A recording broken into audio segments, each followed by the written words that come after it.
Hola a todos, bienvenidos nuevamente a mi canal, donde juntos estudiamos lo que dice la Biblia. Hoy quiero invitarles a reflexionar conmigo sobre un tema que ha causado debate y discusiones a lo largo de los siglos dentro de la Iglesia cristiana. El papel de la mujer en la Iglesia según la Biblia. Este tema genera muchas preguntas. ¿Pueden las mujeres predicar o enseñar en la Iglesia? ¿Deben ocupar roles de liderazgo o está reservado exclusivamente para los hombres? La Biblia contiene varios pasajes que hablan de este asunto, pero algunos parecen contradictorios entre sí.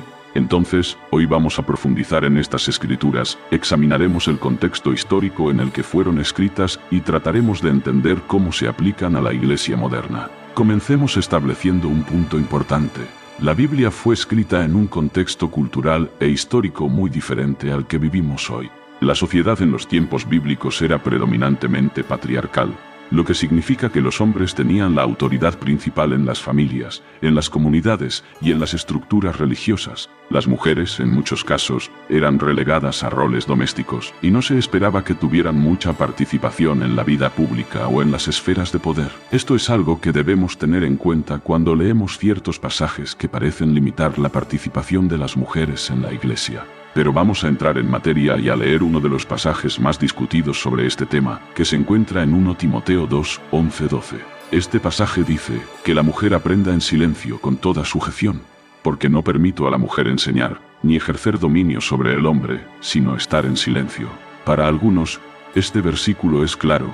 La mujer no debe enseñar ni tener autoridad sobre los hombres en la Iglesia. Sin embargo, como siempre ocurre con los textos bíblicos, es importante no tomar un versículo fuera de contexto. Debemos preguntarnos, ¿a quién se estaba dirigiendo Pablo cuando escribió esto? ¿Por qué dijo estas palabras? ¿Qué estaba ocurriendo en la iglesia de Éfeso, a la que Timoteo estaba liderando, que llevó a Pablo a escribir estas instrucciones? Muchos estudiosos bíblicos argumentan que Pablo estaba enfrentando un problema particular en esa congregación. La iglesia de Éfeso, en ese momento, estaba lidiando con falsas enseñanzas que estaban siendo propagadas por ciertos maestros, y es posible que algunas mujeres estuvieran involucradas en la difusión de esas enseñanzas erróneas. En ese contexto, Pablo parece estar poniendo restricciones para mantener el orden y evitar que el error se esparciera. ¿Significa esto que Pablo estaba estableciendo una regla universal y atemporal para todas las iglesias en todos los tiempos? Algunos creen que sí, pero otros argumentan que esta prohibición era temporal y específica para la situación en Éfeso. Aquí es donde comienza el debate. Si este pasaje es específico para ese contexto, ¿cómo deberíamos aplicarlo hoy? ¿Es justo limitar a las mujeres basándonos en un problema particular de hace miles de años? ¿O deberíamos interpretar este pasaje de manera que tenga relevancia para nuestras iglesias modernas? Además, es importante considerar otros pasajes bíblicos que ofrecen una visión diferente del papel de las mujeres. Uno de ellos es Gálatas 3:28, donde Pablo escribe, «Ya no hay judío ni griego, no hay esclavo ni libre, no hay hombre ni mujer, porque todos sois uno en Cristo Jesús».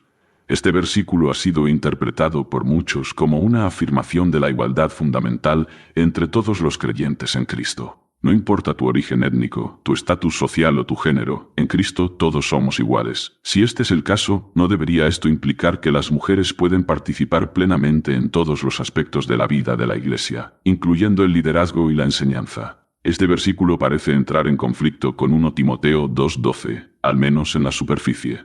En Gálatas, Pablo está hablando de una igualdad en Cristo que trasciende las diferencias de género, mientras que en 1 Timoteo parece estar restringiendo a las mujeres en ciertos roles. Entonces, ¿cómo reconciliamos estos dos pasajes?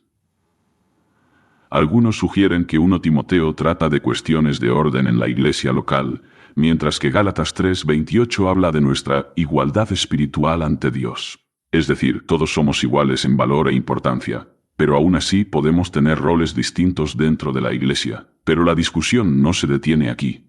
Para obtener una visión más completa, debemos considerar algunos ejemplos de mujeres que desempeñaron roles importantes en la Biblia. Un ejemplo notable es Débora, en el libro de Jueces. Débora fue una profetisa y jueza de Israel. Si Dios usó a una mujer como Débora para liderar a su pueblo, ¿no podría también usar a las mujeres en roles de liderazgo en la iglesia? Otro ejemplo importante es el de Priscila, quien aparece en el Nuevo Testamento junto a su esposo Aquila. Priscila es mencionada en varias ocasiones como una colaboradora cercana de Pablo.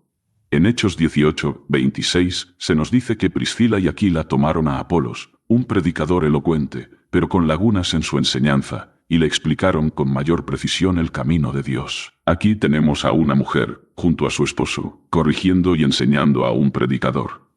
Este es un ejemplo claro de una mujer participando activamente en la enseñanza y la corrección doctrinal. También está el caso de Febe, mencionada en Romanos 16:1-2. Pablo se refiere a ella como una diaconisa de la iglesia en Cencrea, y le pide a la iglesia en Roma que la reciba y la ayude en cualquier cosa que necesite. La palabra diaconisa implica un rol de servicio en la iglesia, y muchos creen que Febe desempeñaba un papel de liderazgo en su congregación. De nuevo, esto nos muestra que las mujeres en la iglesia primitiva no eran simplemente espectadoras pasivas, sino que participaban activamente en el ministerio. Todos estos ejemplos nos llevan a preguntarnos, ¿eran estas mujeres excepciones a una regla general, o representan un modelo a seguir para las mujeres en la iglesia de hoy? Es interesante notar que, a lo largo de la historia de la iglesia, ha habido diferentes enfoques hacia este tema. En algunos periodos, las mujeres han sido marginadas y excluidas de roles de liderazgo. Sin embargo, en otros momentos, las mujeres han sido vistas como líderes clave dentro de la iglesia. Incluso hoy en día, las diferentes denominaciones cristianas tienen posturas variadas sobre el papel de la mujer en la iglesia. Algunas permiten que las mujeres sean pastoras y líderes, mientras que otras creen que los roles de liderazgo deben estar reservados para los hombres. Al final, lo que está claro es que este es un tema complejo, con muchas capas y matices. La Biblia presenta tanto pasajes que parecen limitar el papel de la mujer en la iglesia, como ejemplos de mujeres que jugaron papeles clave en la obra de Dios. Entonces, ¿cómo podemos nosotros, como creyentes, discernir cuál es el rol apropiado para las mujeres en la iglesia hoy? Creo que es importante acercarnos a este tema con humildad, reconociendo que puede haber diferentes interpretaciones válidas. Lo que no debemos hacer es tomar un solo versículo y usarlo como una justificación para excluir o marginar a las mujeres sin antes estudiar el contexto más amplio de la Biblia. Como siempre, debemos orar y pedirle al Espíritu Santo que nos guíe y nos dé sabiduría. Al final, nuestro objetivo debe ser glorificar a Dios y edificar su iglesia, no imponer nuestras propias ideas o preferencias. Y, sobre todo, debemos recordar que en Cristo todos somos uno, no hay hombre ni mujer, porque todos somos igualmente valiosos ante los ojos de Dios. Entonces, ¿qué piensan ustedes sobre este tema? ¿Debería cambiar el papel de la mujer en la iglesia, o creen que las restricciones bíblicas siguen siendo relevantes hoy? Me encantaría leer sus opiniones, así que no olviden dejar sus comentarios abajo. Si este tema les ha resultado interesante, no olviden darle like a este video y suscribirse para más estudios bíblicos como este. Gracias por acompañarme en esta reflexión, y hasta la próxima.